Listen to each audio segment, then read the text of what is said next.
Yang kami hormati Direktur Jenderal Guru dan Tenaga Pendidikan, ujungnya pada peningkatan kualitas pendidikan di setiap jenjang pendidikan, baik dari PAUD, pendidikan dasar, menengah sampai ke pendidikan tinggi.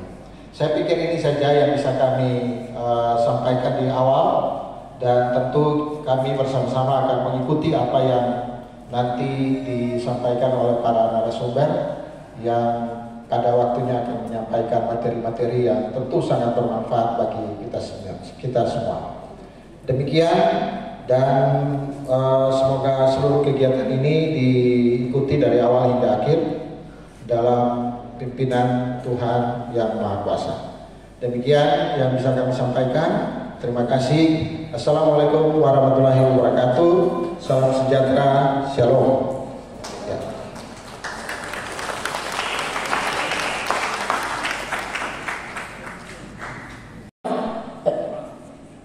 Yang terhormat Direktur Jenderal Guru dan Tenaga Kependidikan Kemenristek, Profesor Dr. Nunung Surya MPD, yang pada hari ini akan memberikan kuliah umum bagi kita semua.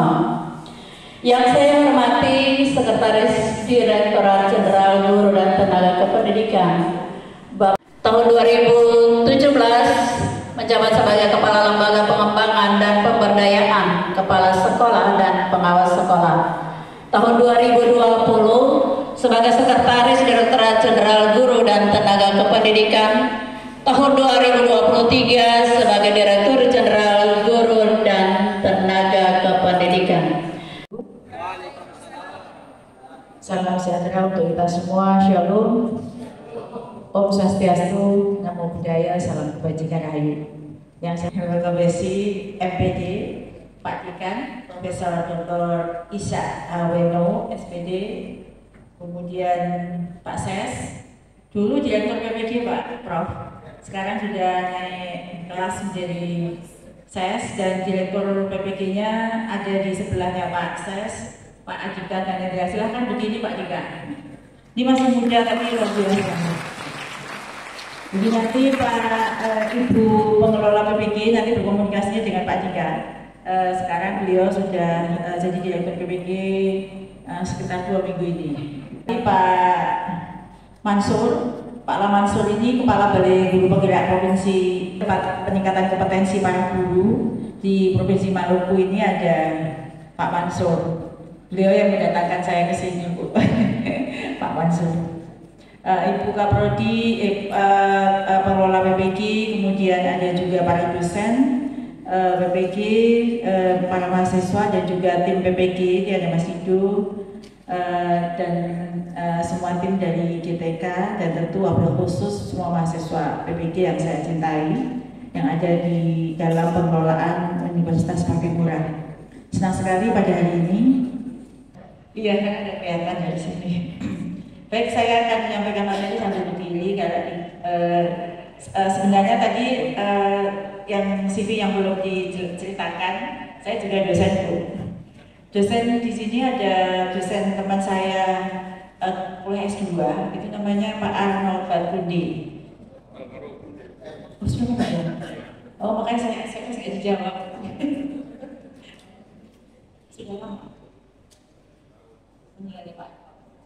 Saya tadi sehari tadi sempat melihat keindahan kota Ambon. Jadi kota yang sangat luar biasa indah. Saya sudah berkeliling juga sampai ke Papua. Tapi Ambon ini berbeda, gitu ya. Bedanya hanya belum dikelola secara profesional. Jadi ada pohon daya, pohon lada, ada pohon manggis, ada pohon pala, ada pohon sagu, dan itu semua berulang saya. Benar. Jadi tadi saya menanam pohon, saya berhenti menanam pohon. Itu indahnya bumi Ambon ini. Katanya orang Ambon itu tak perlu pergi ke pasar.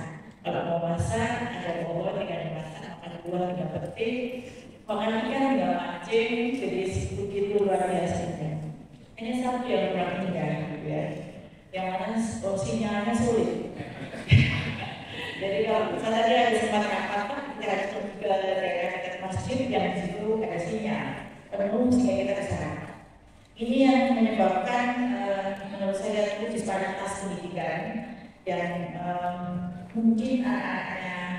yang bagus, tapi ada masalah teknologi informasi yang menjadi perhatian kita bersama. Bagaimana bisa kita meningkatkan kualitas pendidikan jika infrastruktur ini masih di kota, masih di kota, Bu. Jadi sehingga sudah harus juga atas dulu kaitan beberapa sedikit, jadi lakukan.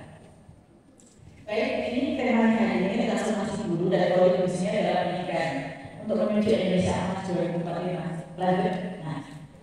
Lanjut lagi. Nah, sebenarnya sebelumnya, kalau untuk substansi tentang PPD, kemudian kalau ada pertanyaan dia, saya nanti selain mau menekankan bagaimana itu nanti juga yang dijawab. Jadi pasti itu pertanyaan dalam dari para mahasiswa kan. Karena yang penting adalah setelah saya lulus kesempatannya bagaimana gitu ya. Itu nanti untuk saya jawab. Saya menjawab tentang substansi. Mengapa Indonesia Emas 2045 dan mengapa perlu ada semua menjadi guru. Indonesia Emas 2045 itu adalah masa di mana masyarakat generasi muda ketika bonus demografi saat ini itu mencari puncaknya sebenarnya tahun 2035 dan nanti menjadi tenaga produktif yang berdasar demografinya jadi pemimpin termasuk di abad ini pemimpin semua sektor termasuk di abad ini di tahun 2045 100 tahun Indonesia berdiri. Pada masa itu sebenarnya dan diharapkan Indonesia Emas itu dengan gerakan demografi dengan jumlah tenaga muda yang produktif jumlahnya sangat pecah di negara-negara dunia ini harapannya Indonesia menjadi negara yang mampu bersaing dengan bangsa lain. Mampu bersaing karena kita punya SDM yang tidak dimiliki oleh negara tetangga.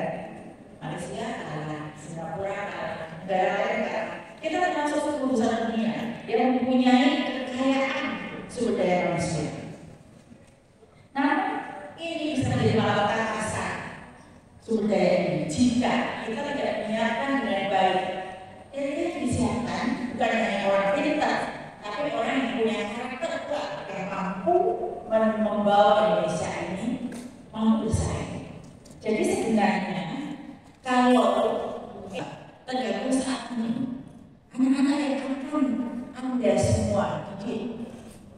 semua didik ketika masuk ke sekolah-sekolah yang sekarang diikuti SD, SMP, SMA yang akan menjadi pemimpin masa depan.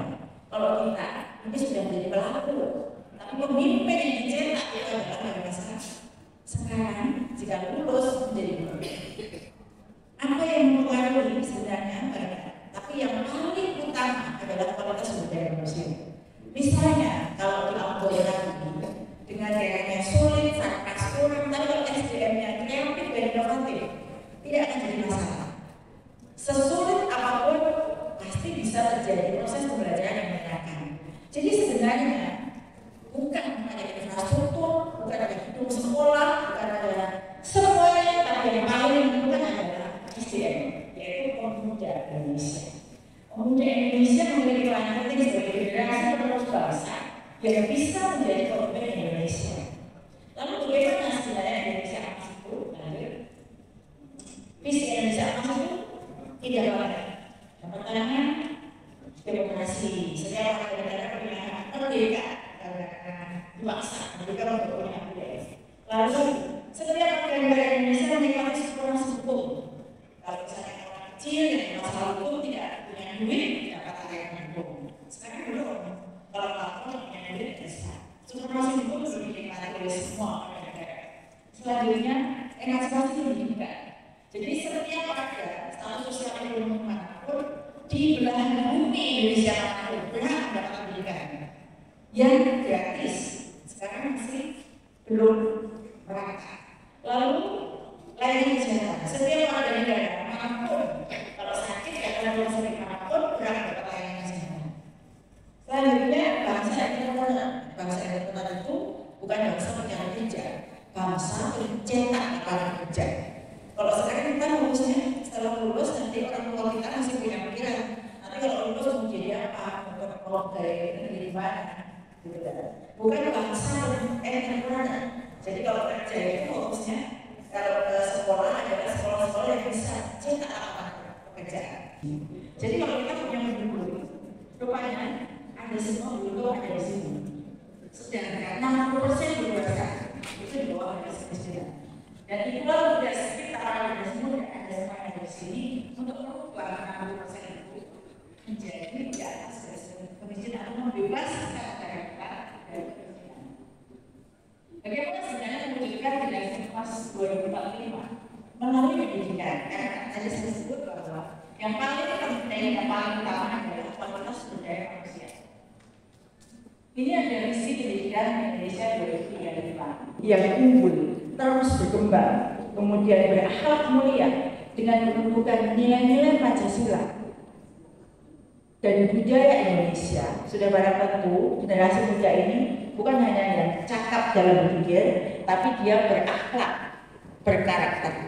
Jadi yang paling bahaya itu jika orang-orang kita pintar tapi nggak ada karakter. Seperti apa rusaknya dunia ini. Jadi pintar tapi nggak ada akhlak, nggak ada karakter. Kalau kita mau mencapai tujuan tersebut, lalu kita harus melihat sebenarnya isu yang paling strategis untuk pembangunan pendidikan nasional Indonesia itu apa? Ini hanya sebagian kecil. Misalnya layanan pendidikan belum rata, problem yang pertama. Tadi prolog saya sampaikan, belum merata betul-betul. Jadi kalau tadi saya ngomong, kita punya sekarang di Indonesia itu 33 balai guru penggerak. Balai guru penggerak itu sekarang setiap guru tenaga kependidikan yang ingin meningkatkan kompetensinya tidak lagi perlu datang ke Jawa. Dulu kita punya 7 P4TK atau pusat pelatihan tenaga pendidikan, itu semua ada di Pulau Jawa. Sehingga kalau mau datang pelatihan harus ke Jawa. Sekarang kita sudah punya, setiap ibu kota provinsi ada. Ini sebenarnya untuk mengurangi gap coverage, kesenjangan layanan kepada para guru, maka ditaruhlah di setiap provinsi. Kita ada Pak Mansur ini sebagai kepalanya, dan sekarang setiap guru tenaga pendidikan di provinsi Maluku ini dilayani oleh beliau. Bahkan beliau datang ke bola. Boleh gimana lagi? Tua, yang paling jauh mana?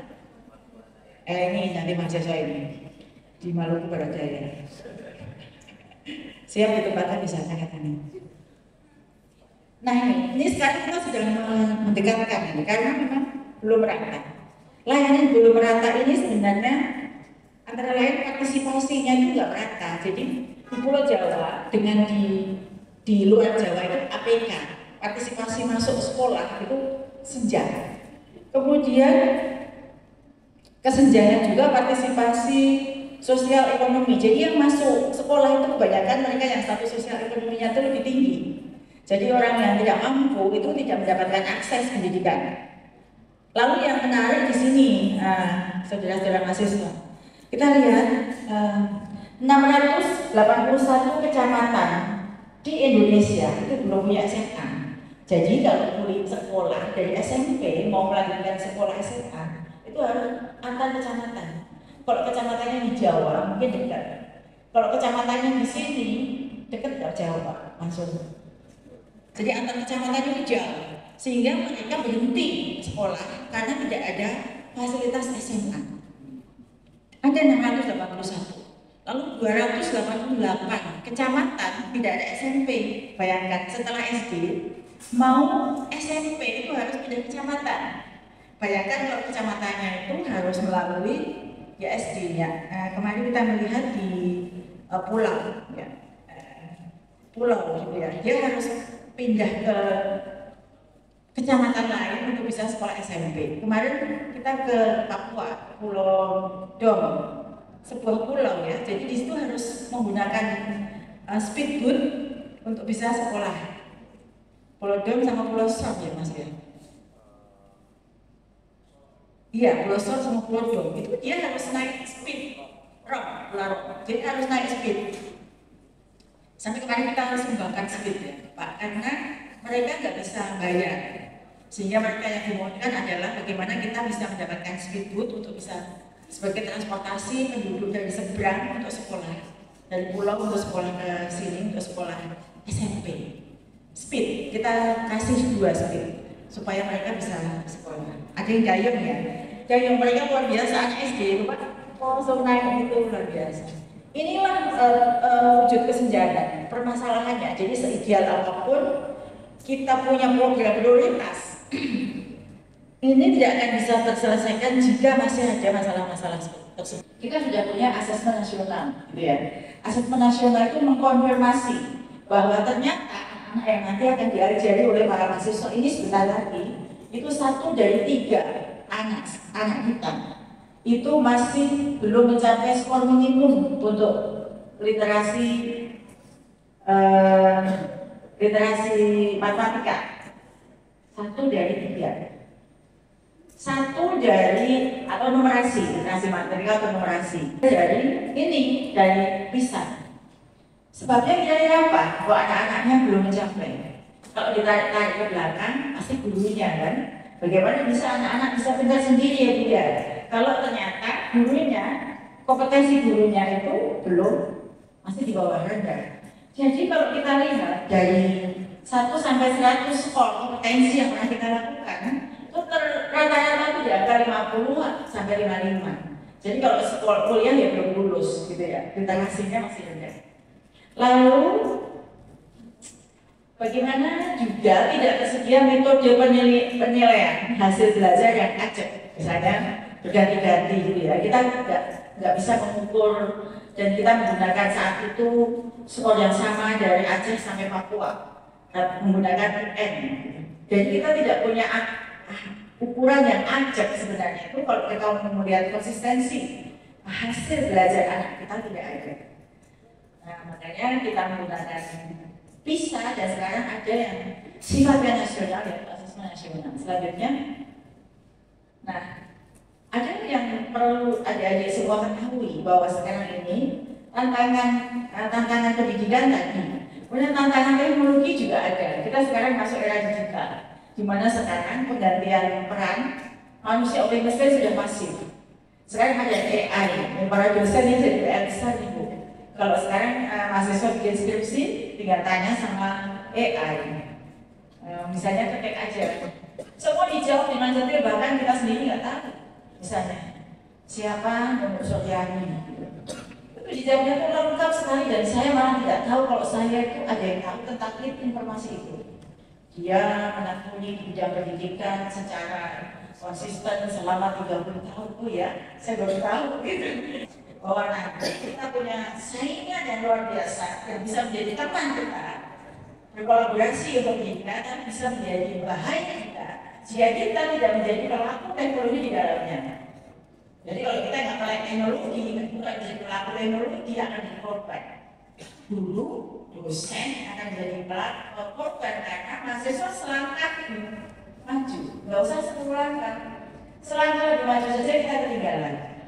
Karena masih melangkah 1, kita melangkah 1, dia selangkah di depan kita, terus 1 lagi di depan kita. Itulah yang terjadi di teknologi dan semuanya sudah diatur oleh manusia oleh teknologi. Sudah tidak ada lagi. Jadi ini nanti mewarnai pekerjaan. Penjaga toko sudah tidak ada lagi, parkir sudah tidak ada lagi, tukang gerbang tol sudah tidak ada lagi, orang nggak perlu lagi susah-susah beli mobil. Toko sekarang tinggal dia bisa belanja, tahu-tahu barangnya datang, nggak usah ngumpet-ngumpet, tahu-tahu sudah sobek, enak sekali sekarang. Buku pabrik juga sudah berkurang dan semuanya. Selanjutnya, lalu bagaimana dengan permasalahan dulu? Tadi ada permasalahan sistem pendidikan, masalah tantangan teknologi dan tantangan SDM dulu. Ternyata diambil ini saya kasih usulan selalu di bawah 40%. Sehingga peluang untuk mendapatkan pekerjaan sebagai guru sangat terbuka.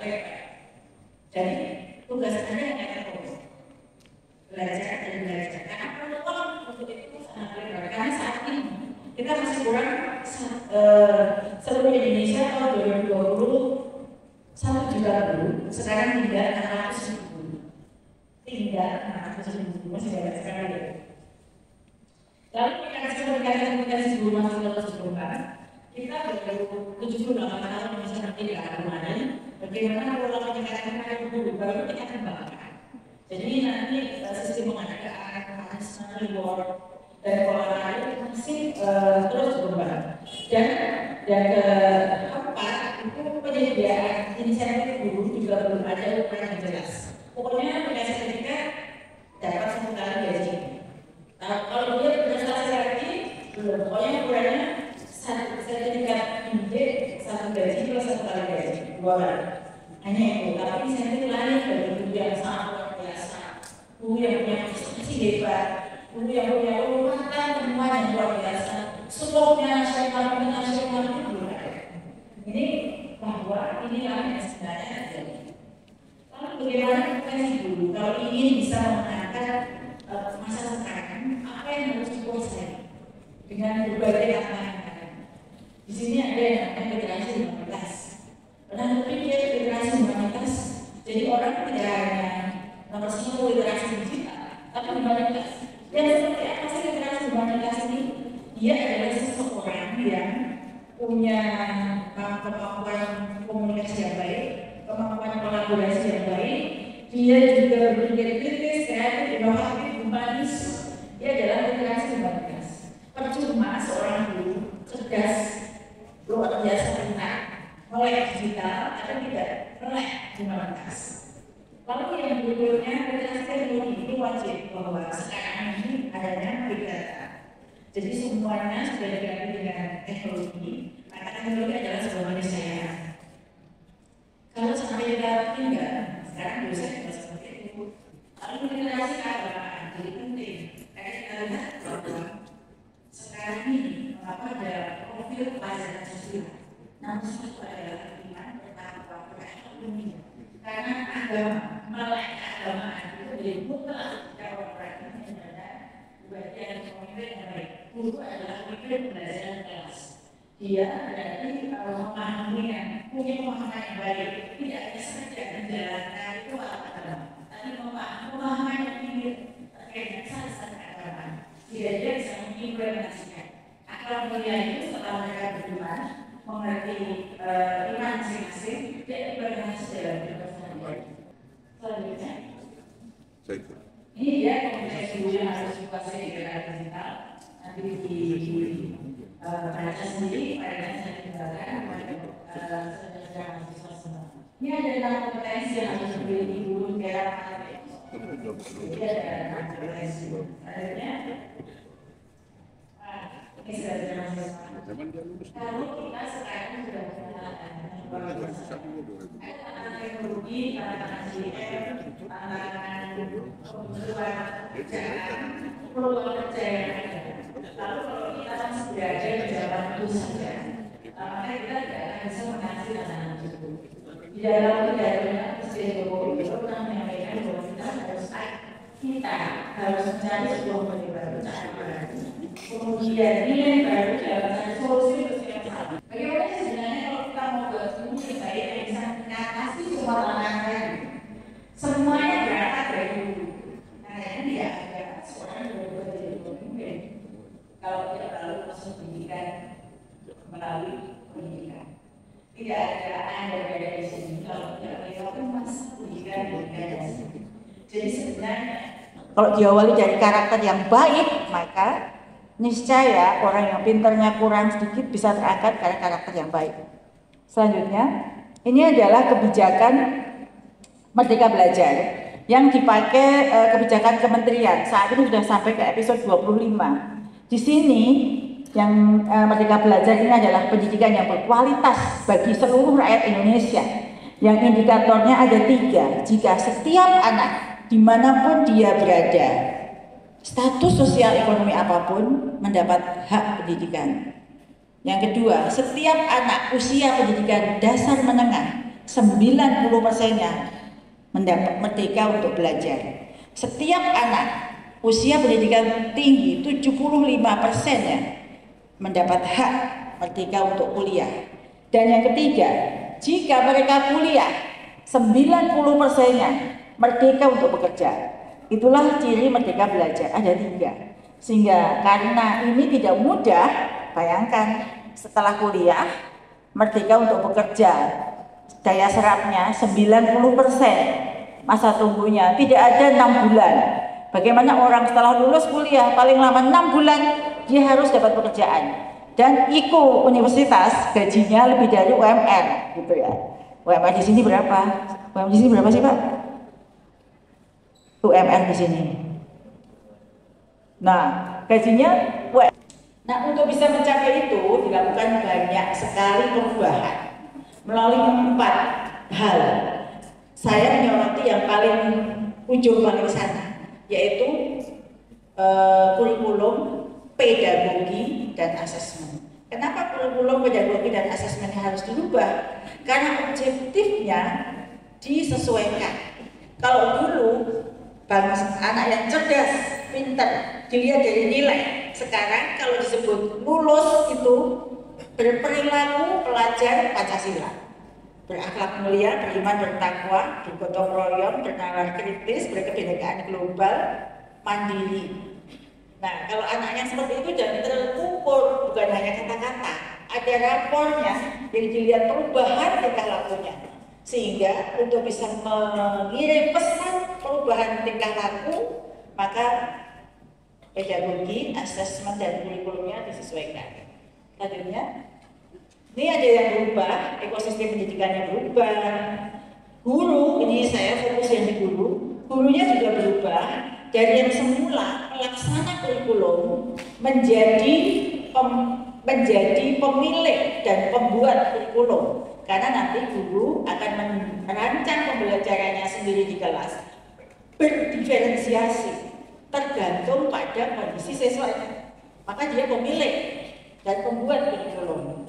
Dari sebagai sumber pengetahuan, maka menjadi fasilitator.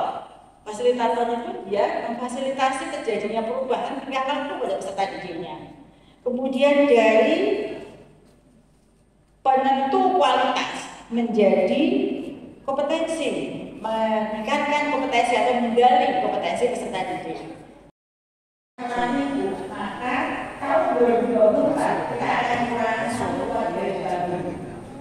Alhamdulillah sekarang ini kita sudah mengatasi tahun 2021-2022 itu 541.000 gubernur dari kebijakan.